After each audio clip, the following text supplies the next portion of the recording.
Toxic ba talaga ang sugar? Actually, hindi. Pero pakinggan mo muna ito. Ang kaunting ulan nakakatulong sa halaman. Pero kapag baha na, nakakasira ng bahay, nakakasira ng buhay, nakakasira ng pananim.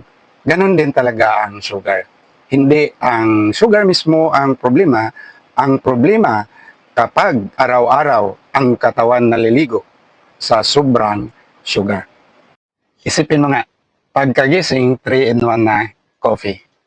Sa breakfast, bread o pandesal. Sa mid-morning, milk tea or soft drinks. Tapos merienda ulit, biscuits. Sa dinner, maraming rice. Tapos may dessert pa. Pero kapag paulit, mukhang normal lang, di ba? Pero kapag paulit-ulit na ginagawa niya, unti-unti may mangyayari sa loob ng katawan mo. Hindi ngayon, hindi bukas, but over months and over the years. Maaring magsimula ang insulin resistance. Ito yung kondisyon kung saan marami ng insulin pero hindi gaanong nakikinig ang mga cells mo.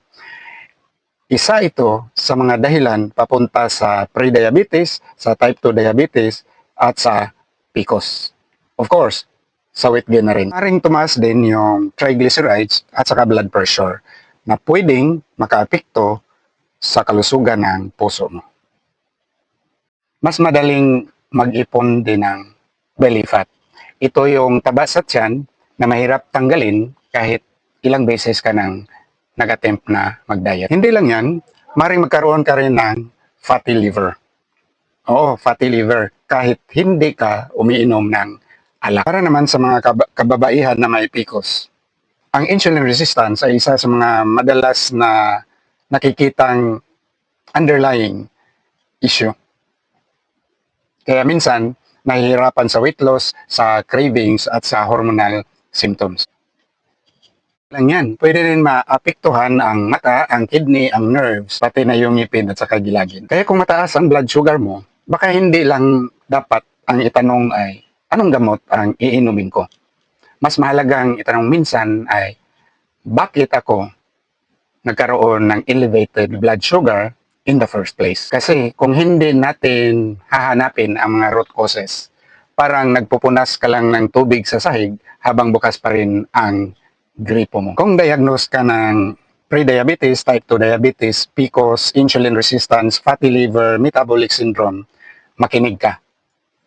Gusto mong mas maintindihan kung ano yung totoong nagpapataas ng blood sugar mo?